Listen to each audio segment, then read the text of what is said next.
Ladies and gentlemen,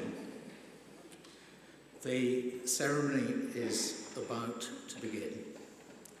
And can we, at this point, also welcome the many people who are joining us online from around the world. You are most welcome. You are allowed to take photographs during the ceremony, but we would ask you to stay in your seats to do so. And now, the rectors and highest representatives of the signatory universities will now enter the chapel.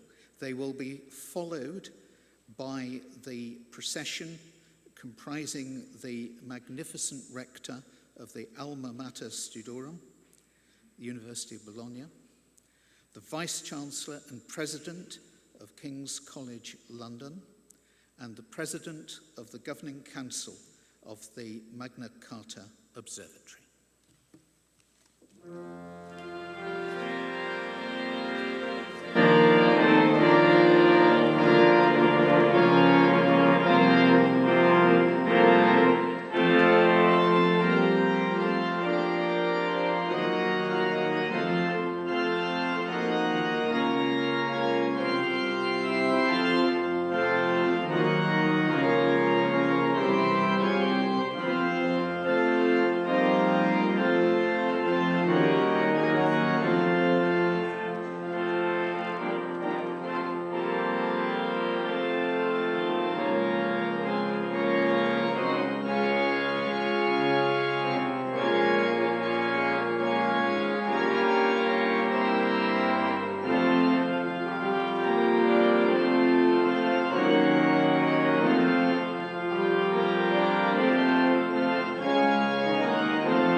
Ladies and gentlemen, the ceremony which is about to begin is the most significant ceremony of the Magna Charta Observatory, and it is being held for the first time in these wonderful surroundings of King's College, London. The ceremony will culminate with the signing to mark the accession of 64 universities.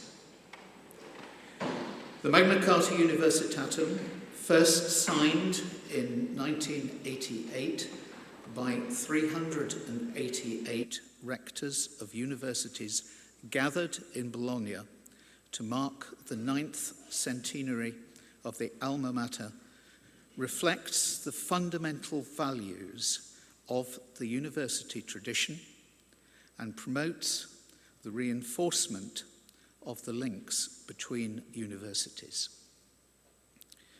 I call upon Kshitij Kapoor, the Vice-Chancellor and President of King's College London, to address the gathering.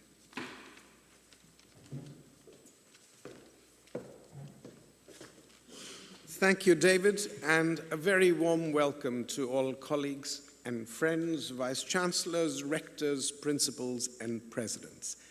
Thank you very much for having joined us for the last 2 days. It is indeed a privilege for King's to have you here. But as David just said, this is perhaps one of the most important elements of the meeting when new universities choose to accede to the Magna Charta, and it is a privilege that you've chosen, David, for King's to be a venue for this. And I thought I should take a moment of joining this venue with the importance of what we're about to do. Many of us had the privilege of having dinner together yesterday. It was actually just below where we are now. And when King's was founded, there was a big debate going on in England about the place of knowledge, because it was the very first time that knowledge and religion were struggling with each other. And there were some who said that knowledge is for knowledge's sake. Let knowledge lead where it does. And that was one point of view. But King's was founded on the ethos of knowledge with purpose. Now, purpose is a dangerous thing. Whose purpose? Who gets to decide?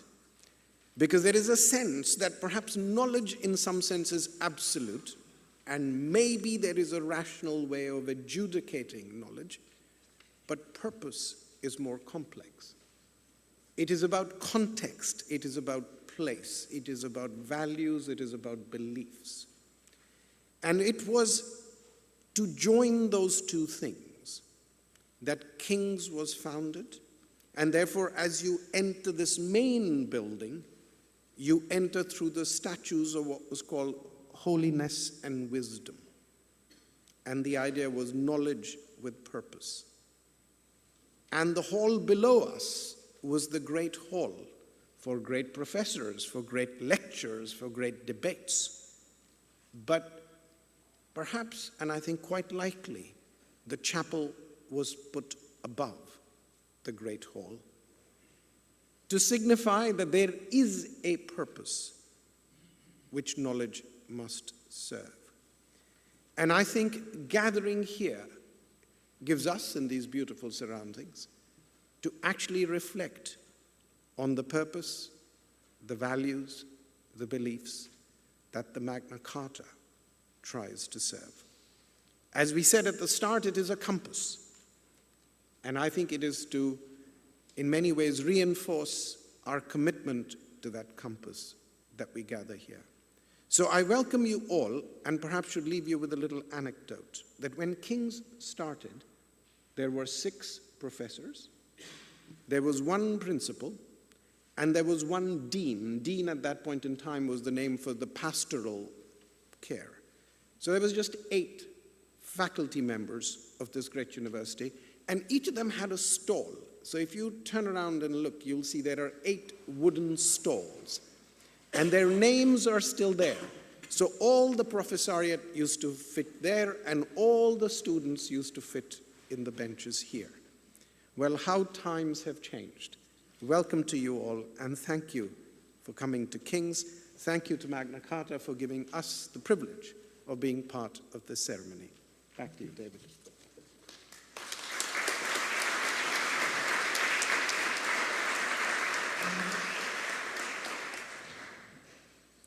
I call upon Giovanni Maleri, the magnificent rector of the Alma Mater Studiorum, University of Bologna, to address the gathering.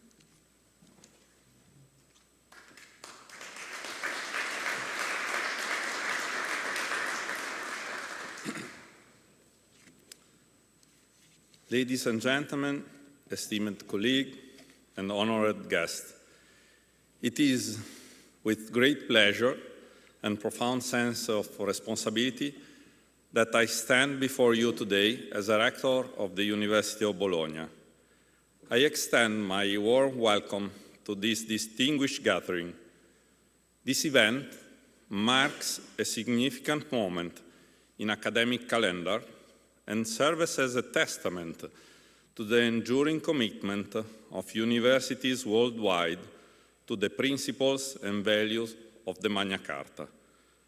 I would like to thank the Vice Chancellor and President of King's College for the hospitality and for the availability in these three fantastic days. This year's anniversary holds particular significance as it takes place in a very difficult and fragile global scenario where conflicts and tensions are increasing and human rights get challenged. We are experiencing that the democratic values we embrace can never be taken for granted once and for all, not even in contexts in which they have had a long history and look soundly established. In the academic setting, academic freedom and institutional autonomy are to be forcefully defended more than ever, and jointly so. This event reminds us of our deep responsibility in this respect, questions as regarding what we are doing, and requires that we step forward. A couple of weeks ago in Madrid, in the context of the General Assembly of Una Europa Alliance, Josep Borrell, former Vice President of the European Commission, stated that, I am quoting, "Universities are a permanent consortium for dialogue. Dialogue is crucial in this present context, in which democratic fatigue is experienced." Borrell continued by remarking that, insofar as we share values, we share vulnerabilities as well. However, standing up for values together makes us stronger. We are not supposed to be only engaged into a theoretical defense of academic autonomy and freedom of research as a single institution, but to collectively translate such defense into concrete joint actions. With pluralism, mobility and inclusivity being challenged, only by working closely together and designing equal goals will we reduce fragility of academic system and through them benefit societies. The Magna Charta Universitatum, founded by the University of Bologna and EUA in 1988, is meant to guide and inspire our mission as universities across the globe. It has grown into a global alliance with more than 1,000 institutions. Its extension is surely an achievement we are all proud of, but it also requires deeper and deeper sensitivity to both local and global needs, struggles, distinctive features, and resources. We constitute a unique hub for dialogue across countries and cultures, which needs to act in practice. The Magna Charta is unique due not only to its dimensions, but to its being grounded on shared principles, visions, and goals. Freedom and dialogue are the bedrocks upon which our universities stand to bridge knowledge creation and knowledge dissemination, serving the greater good of our students, society, and the communities we are part of. Universities have played their capability to uphold the fundamental values that we are here celebrating in different ways and to different extents. Whereas universities in the Northern Hemisphere have been recently accused of being distant from the real world. In other scenarios, universities have actually been the institutions making the real world, what it currently is like. In various contexts, for instance, universities have been fighting for society progress, freedom of speech, free voting, public education, and public health. Academics have thus paved the way to societal transformation. In a world in which we are getting more and more used to listening to misleading echoes of distant rumors, universities must speak aloud and clearly. They have to play a transformative role and be driving forces of individual and social progress.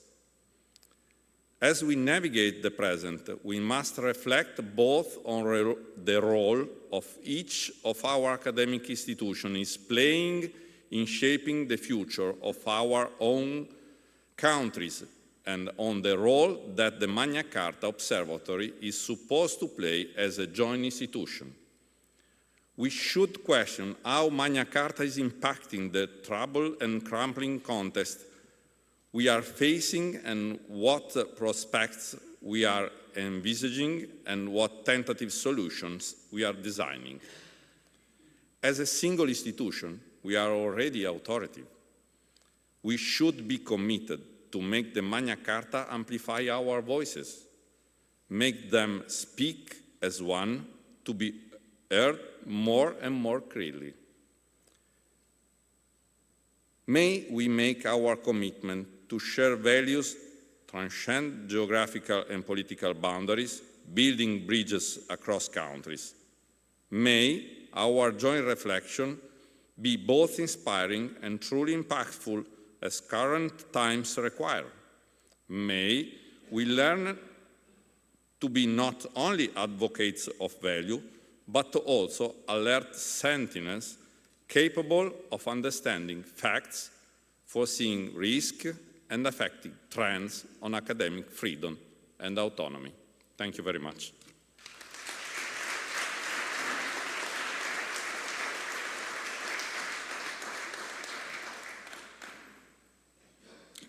I now invite Schlierbergen, former head of the Education Department at the Council of Europe, to address the gathering.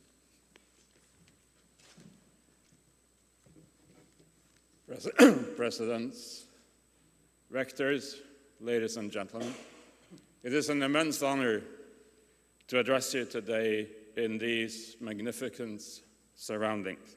It is also a great pleasure to be back in London, a city that I truly appreciate, even if I have not adopted its accent. The occasion for which I gather may seem trivial. Universities signing a document. It is, of course, anything but. The Magna Charta Universitatum is no ordinary document.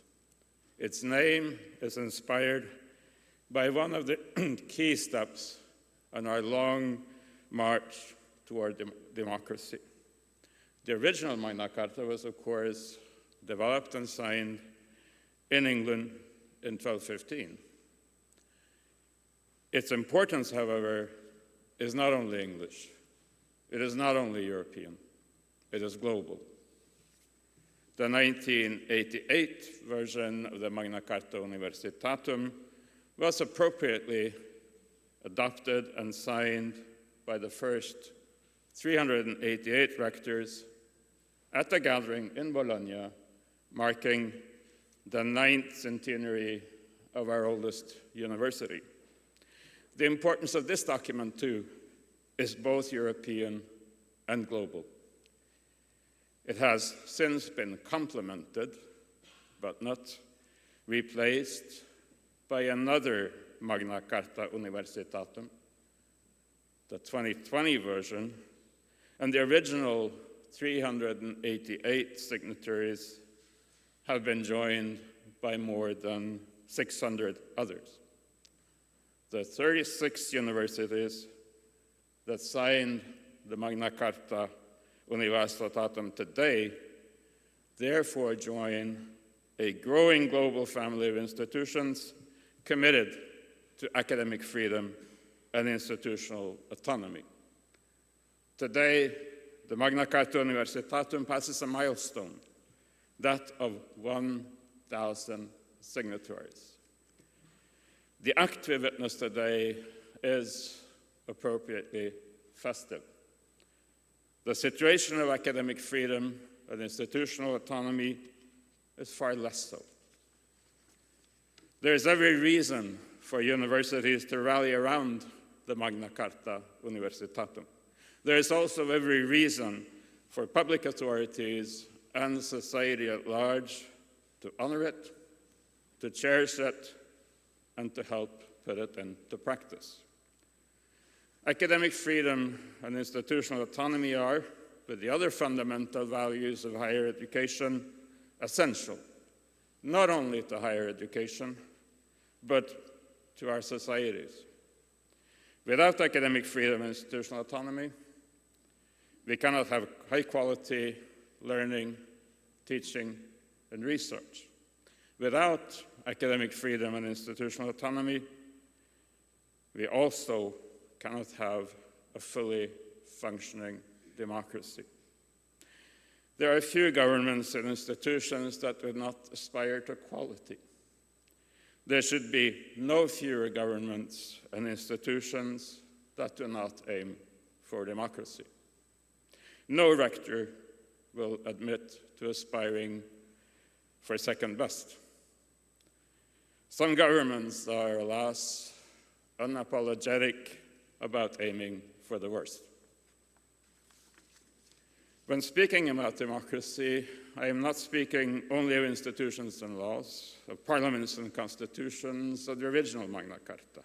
I am also speaking about the need to develop and maintain a culture of democracy, the set of attitudes and behaviors that enable institutions, laws, and elections to be democratic in practice.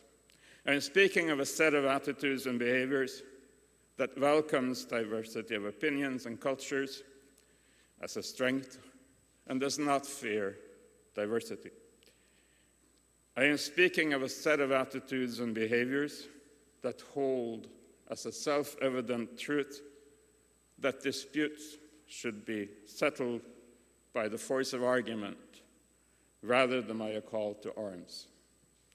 I am speaking of a set of attitudes and behaviors that accept that while majorities decide, minorities have inalienable rights.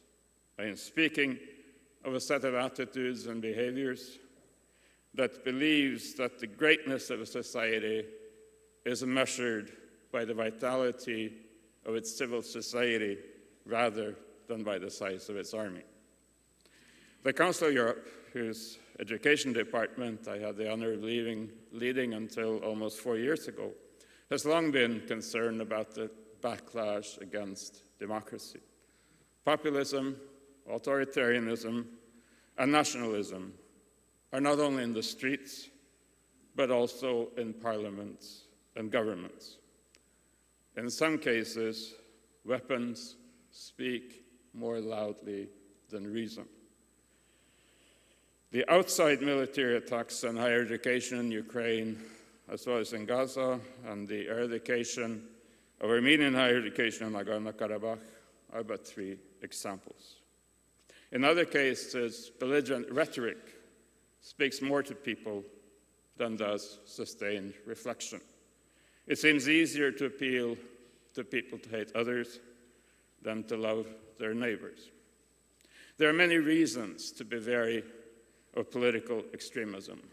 One is that many populists pretend that academically based knowledge and understanding are inconsequential to the decisions we need to make as societies. Granted, most populists would use other words, but their intentions are clear. They would replace Descartes' "I think, therefore I am," by "I feel, therefore I must" rule unquestioned and unchallenged. The examples of the danger of trusting political leaders who disregard elementary facts are too numerous to cite. The leaders are not all named Trump, and not all are met with the kinds of reactions from voters that we saw in the United States a few days ago. The COVID pandemic showed us the danger of failing to trust vaccines and therefore academic knowledge and understanding. It is symptomatic that when we spoke to higher education leaders as part of our drafting guiding principles on fundamental academic values for the European Commission, one of the strongest messages that we received was on the need to establish protection for members of the academic community who came under attack because of their work, whether on the Middle East or on vaccines, whether because they challenged interests that are economically dominant, socially hegemonic, or environmentally unsustainable. The challenge to academic freedom and institutional autonomy does not come from the extreme right and the extreme left alone. Some mainstream parties also let themselves be tempted by the sirens of short-term gain and short-circuited logic. As part of its election campaign, one of the mainstream parties in my home country, Norway, argued that political authorities must play a stronger role in determining what study programs our society really needs, quote unquote. One of its prominent representatives even stated that we need less nonsense academic disciplines, again, quote unquote. As you may surmise, the humanities and the social sciences were well represented among his choice of examples. The same party, however, strongly argues that public authorities do not have the knowledge required to manage and set priorities for business. In the 1980s, the then government, led by another major mainstream party, launched a campaign to reform the public sector, for which there were good arguments. However, they chose the slogan, "The New State." Neither the government nor the press had sufficient knowledge of history to question the choice of a slogan that some 50 years earlier was that of Salazar in Portugal, Mussolini in Italy, and Getúlio Vargas in Brazil. The so-called nonsense subject could perhaps have saved them from both inconsistency of argument and ignorance of association. The ivory tower is a tempting metaphor to use for those who either do not understand the education of higher education and research, or who understand it so well that they fear it. The ivory tower has never been a truthful image of the university. Had it been, universities would not have survived as our leading model of knowledge discovery and dissemination for close to a millennium. Universities would not have survived as places not only of learning, but of that broader concept for which many languages lack a suitable term, Bildung. The ivory tower is not a truthful metaphor, but some universities act as if it were. Academic freedom and university autonomy require independence. They neither require nor sustain autarky. Universities do need to maintain some distance to the everyday hustle and bustles that rule our lives. They nevertheless need to be in and of society. Universities must not only adapt to societal developments, they must influence and lead those developments and the values on which they build. They need to engage in and with society and not leave the scene to those who seek simplistic short-term patches to complex problems. Universities need to help students develop the competences they need to weigh short-term prejudice against long-term gain and sustainability. Universities need to put their academically based knowledge and understanding to work not just in, but with the local societies of which every university is a part. Universities need to help build the environmental, societal, cultural, economic, and political sustainability on which our future depends. If universities cannot do this, who will? If universities are unwilling to do this, who could? The Magna Charta Universitatum that 36 universities signed today is a call to engagement, not to retreat. It is a call to doing as well as to being, to action as well as reflection. As members of the academic community, we must commit to helping develop our society locally, nationally, and globally. We offer advanced, high-quality knowledge and understanding combined with a set of values for the betterment of our societies. We not only train highly qualified subject specialists, we educate intellectuals, by which I mean people who can take their subject-specific knowledge, put it into a broader context, ask the critical questions, and answer those questions. For this, we need academic freedom and institutional autonomy, not as a privilege, but as a service to society. Two quotes illustrate the importance of the Magna Charta Universitatum and its observatory better than any other I can think of. The first is from Ambrose Bierce, who was a US journalist and satirist who had the misfortune of writing into the Mexican Revolution, never to be heard from again. But before he did, he left us a delightful Devil's Dictionary, in which he defines education as that which reveals to the wise and hides from the foolish their lack of understanding. The second is from the Chilean sociologist Eugenio Tironi, who maintains that in order to answer the question, what kind of education do we need? We first need to answer another question. What kind of society do we want? That question, ladies and gentlemen, cannot leave universities indifferent. That question cannot be answered without their full commitment and engagement. That question cannot be answered except on the basis of the values that the Magna Charta Universitatum incarnates. Congratulations to the 36 universities signing the Magna Charta Universitatum today. Congratulations to the Magna Charta Observatory for its persistent work to further academic freedom and institutional autonomy. Congratulations and a big thank you to King's College London for hosting its annual conference. Congratulations And a big thank you to David John Locke, to Carla Pazzaglia, and to Livia Mattei, and all the others that make this meeting possible. May this conference and this magnificent ceremony inspire us to work even harder, even smarter, and even more fearlessly to further academic freedom and institutional autonomy.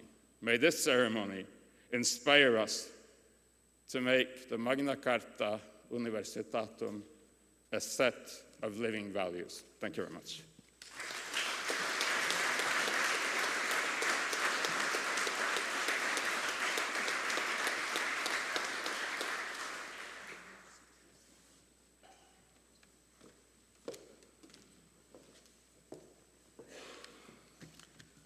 Thank you.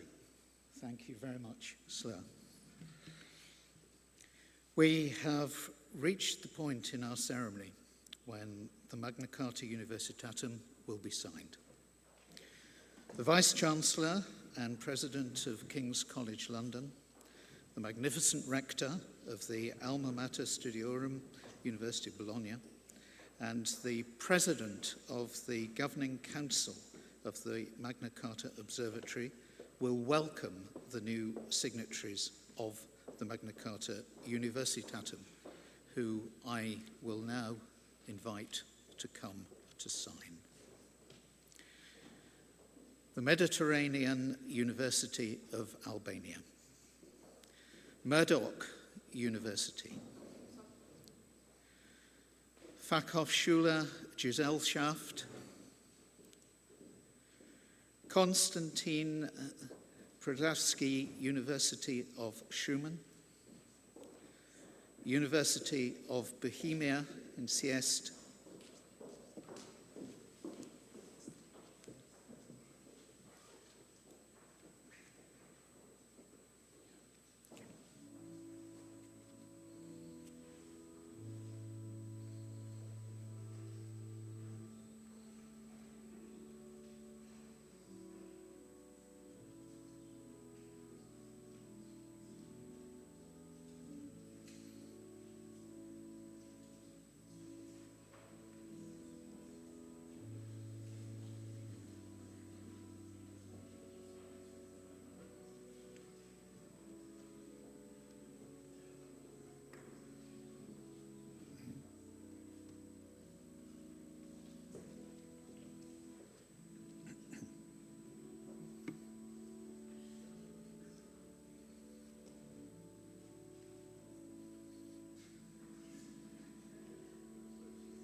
the Université de Lorraine, Chemnitz University of Technology,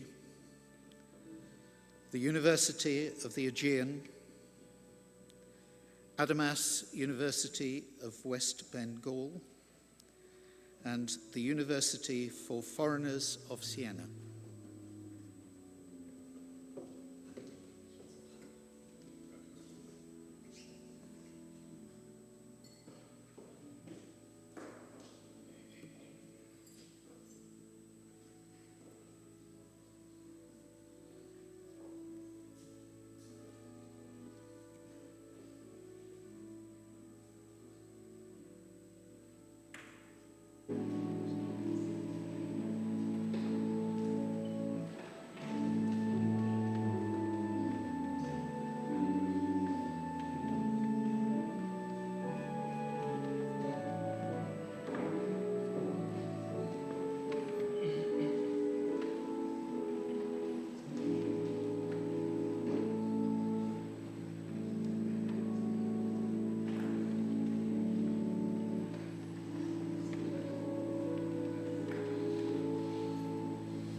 Klaipeda University, University of Southeastern Norway, VID Specialized University,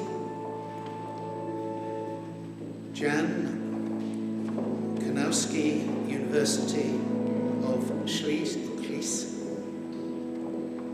Pomeranian University of Schleswig, and the Karol Lipinski Academy of Music in Wrocław.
University of Białystok,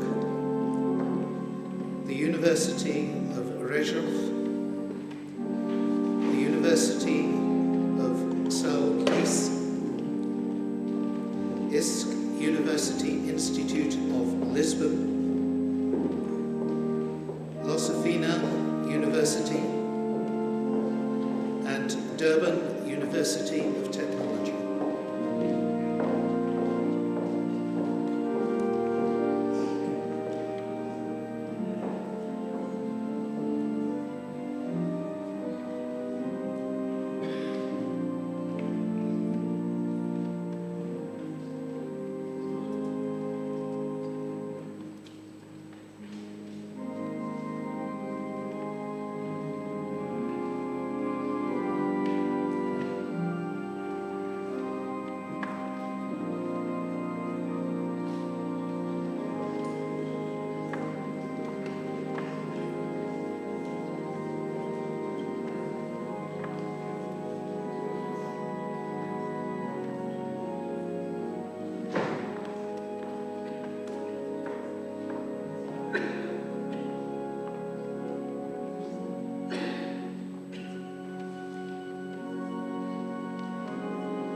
University Jaime I, Valencia International University.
This year, the Magna Charta Observatory has achieved the milestone of the 1,000th signatory. That university is Dalarna University from Sweden.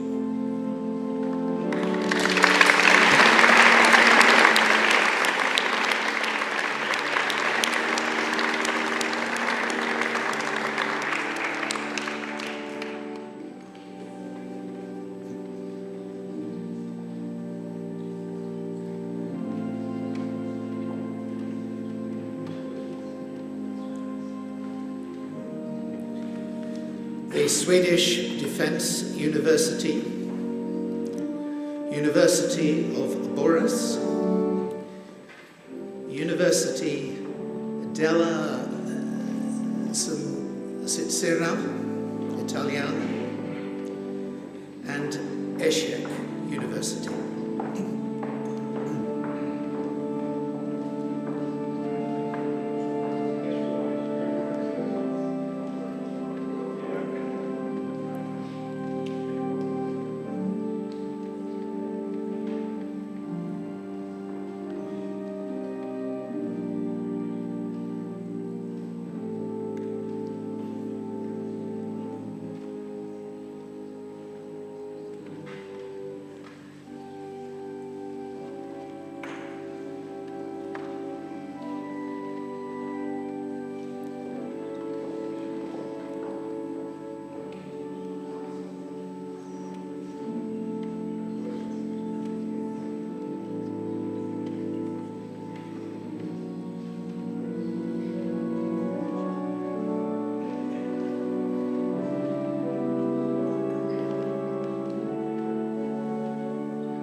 Istanbul Culture University, Istanbul University Serifas, Yeditepe University, Kirk University, Poltava State Agrarian University.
From the United Kingdom, our host, King's College, London.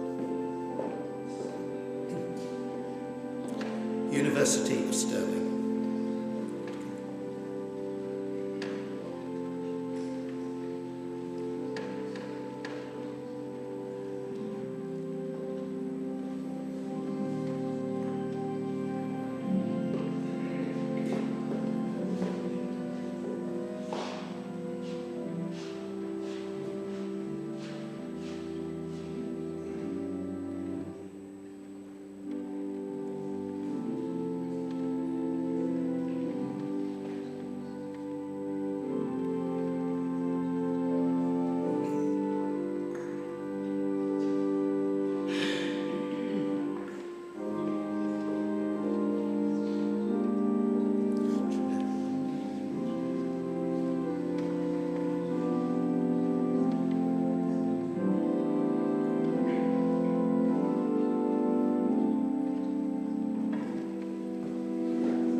That concludes those who are signing the Magna Charta Universitatum for the first time.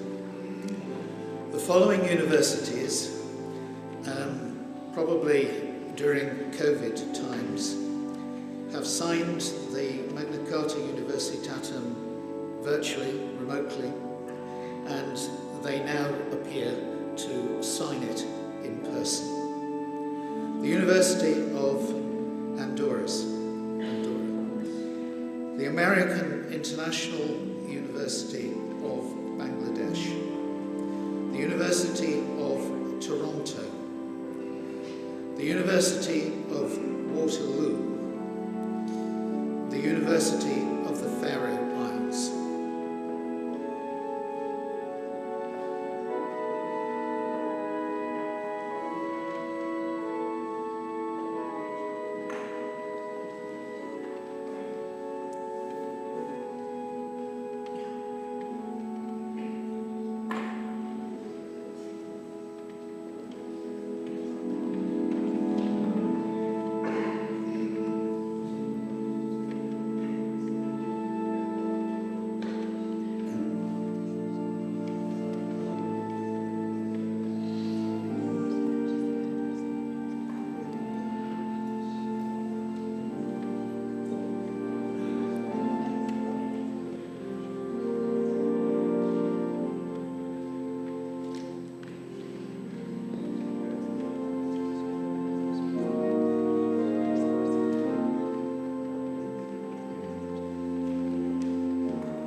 Ilia State University,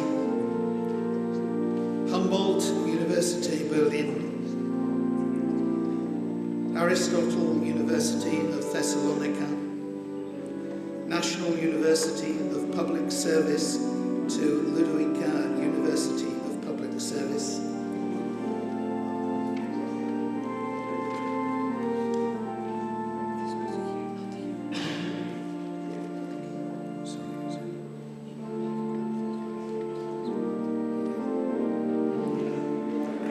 the University of Mons,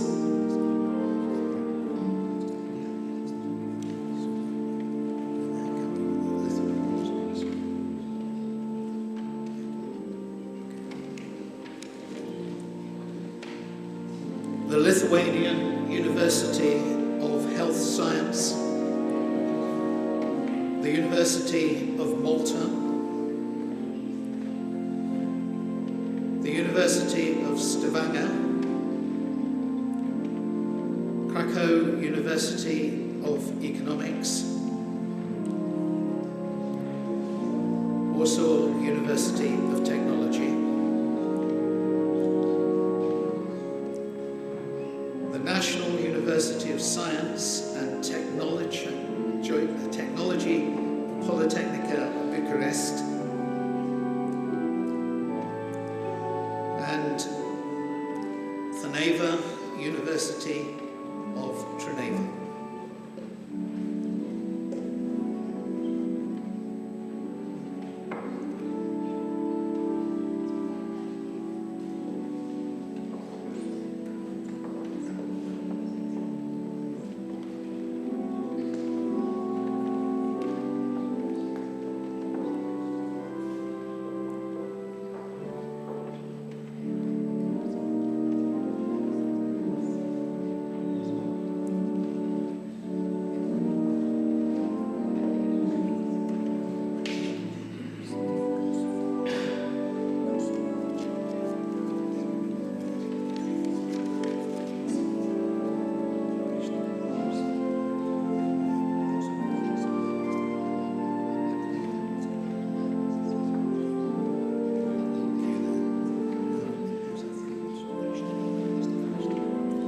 University of Pristina.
University of Barcelona,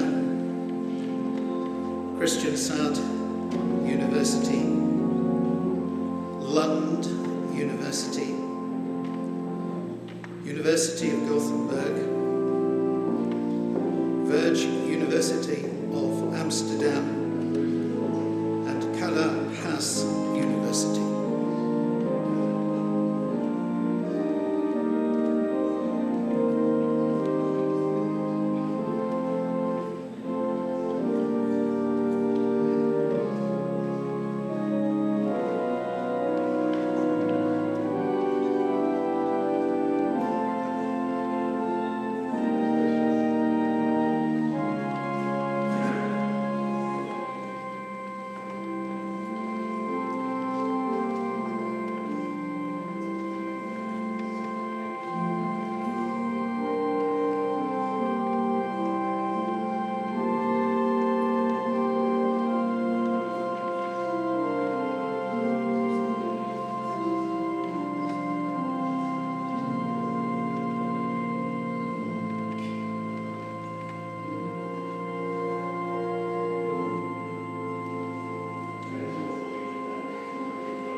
And the final group of universities: Osijek University,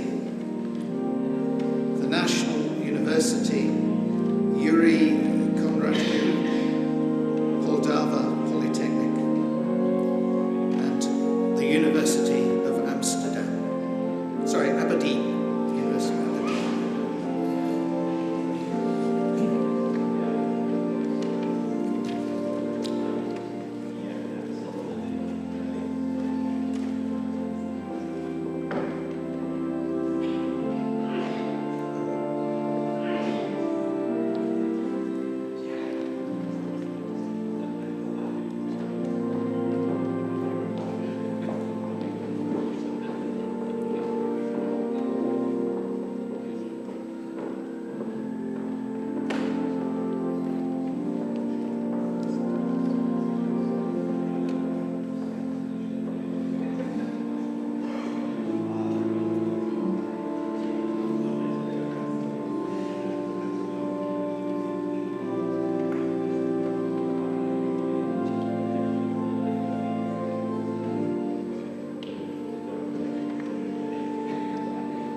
Concludes the signing ceremony.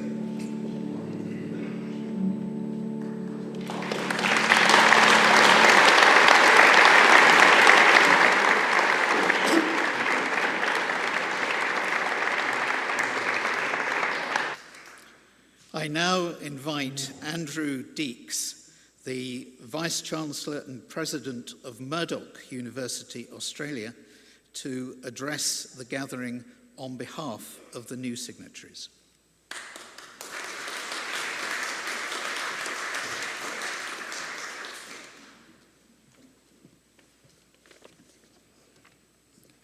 Distinguished guests and colleagues, representatives of the Magna Carta Observatory, it's a profound honour to be able to speak today on behalf of the new signatories of the Magna Charta Universitatum.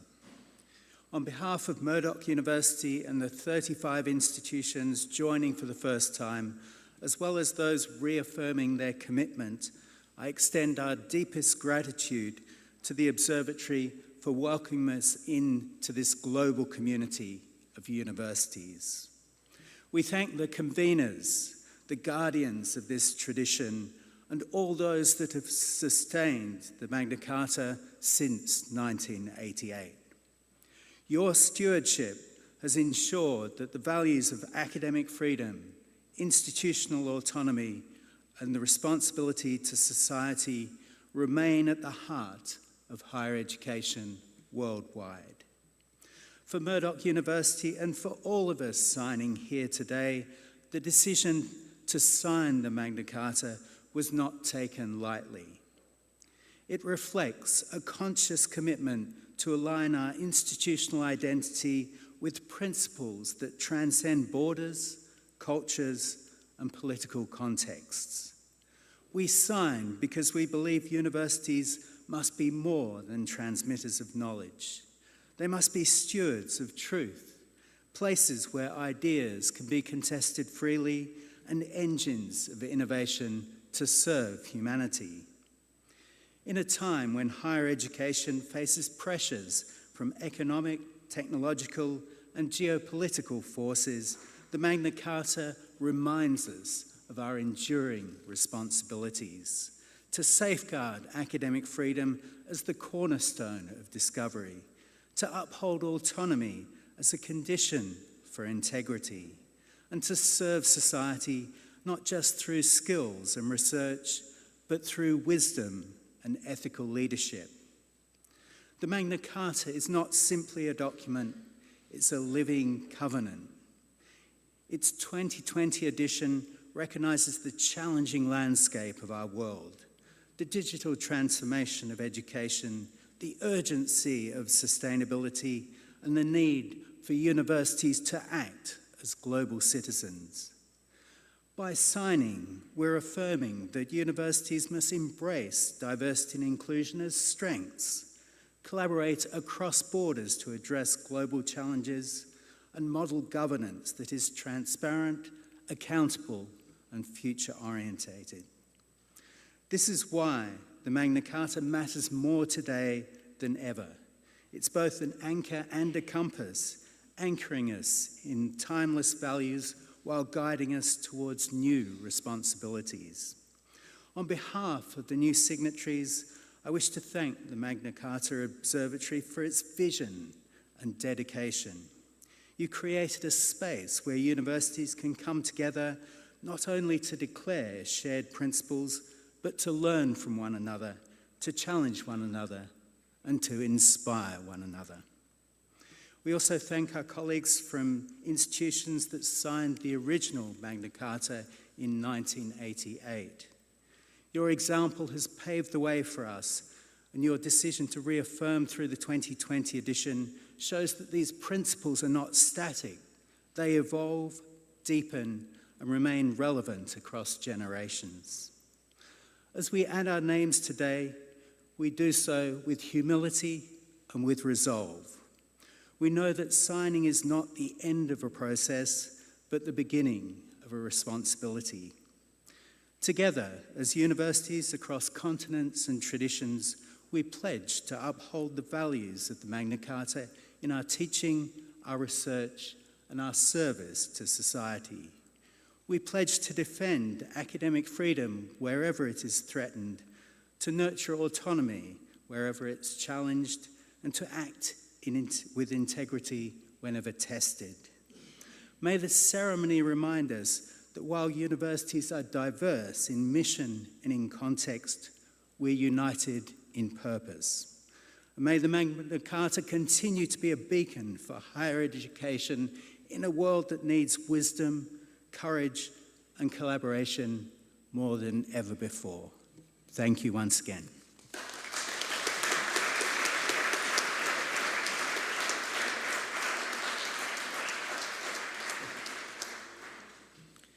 Thank you, Andrew.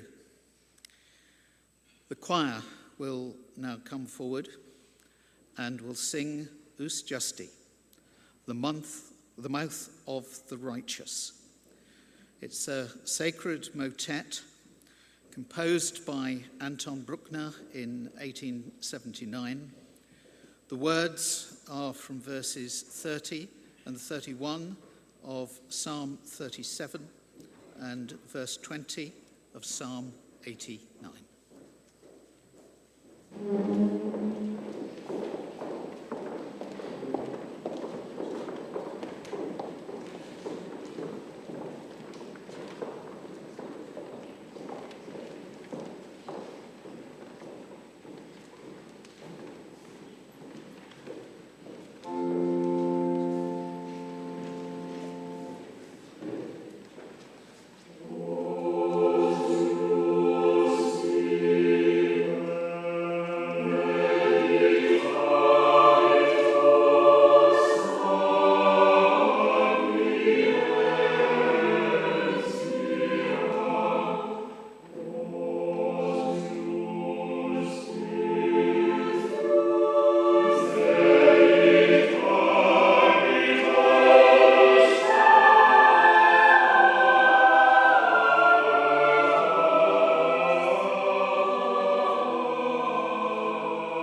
Thank you. Thank you very much. I now call upon Patrick Dean, President of the Governing Council of the Magna Charta Observatory, to address the gathering. I'll be honest, I have no idea how you follow a performance of Bruckner like that. Congratulations, thank you very much to the choir, and thank you to the organist for the marvelous accompaniments today.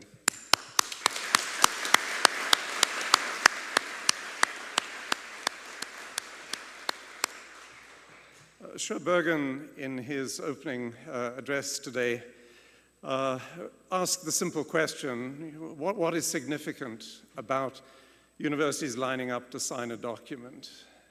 And indeed, at one level, compared to the complicated issues we all deal with every day on our campuses, in our interactions with government, in our interactions with various constituencies in our universities, this moment of pausing to watch as colleagues from so many universities put their signatures on the document is a remarkably simple moment by comparison.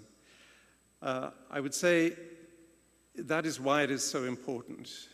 For the last couple of days, we've spent a good deal of time and intellectual energy wrestling with the challenges of academic freedom and institutional autonomy on our campuses.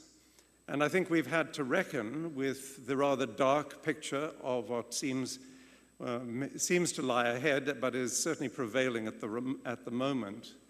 And I've really admired colleagues for the quality of our discussion over the last several days. And it augurs very well for the quality of our engagement with these issues when we all leave this place and move on. So I thank you for that. I did happen to notice, though, until the Bruckner was performed, that this ceremony went from great gravity, as we all processed in, to a kind of a loosening up. There were some selfies taken at the end, you'll have noticed. And I think there's something very appropriate about that fusion of solemnity with exuberance. I think it speaks to the university mission, which is gravely serious because of its linkage to human justice, democracy around the planet, and so on. So it is enormously serious, but it is also for all of us who are engaged in working with students in universities, with young people, and with researchers pushing the boundaries of knowledge around the world for the betterment of humanity and the planet, a matter of great exuberance.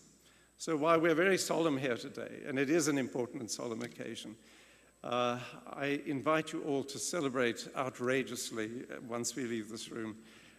There's a lot to celebrate. The power of universities to do the work they do, to transform society, to make fulfilling lives in our students and academic colleagues. And I also want to say, just in closing on this, how encouraging and enriching it is to feel collegiality that goes around the globe. In this room, institutions from all over the globe, all engaged in different ways, in different contexts, in pursuit of the same goals, which are the kinds of goals that do uplift humanity and hold out hope for all of us. So my warmest congratulations to all the signatories today. My gratitude to you for signing and for engaging with us in the discussion this last couple of days. I want to thank, as has been done a number of times, but it does bear repeating, thanks to King's College London for hosting us. I think this is a very fitting end to our time here. So thanks to the folks at King's College, and also to members of the Governing Council for their support, and to all of you for coming and contributing to the very, very noble and critical cause that we all espouse. So thank you very much.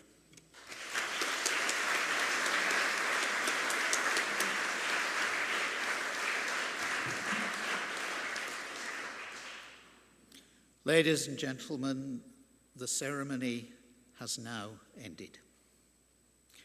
We ask you to remain in your seats until the academic processions have left the hall.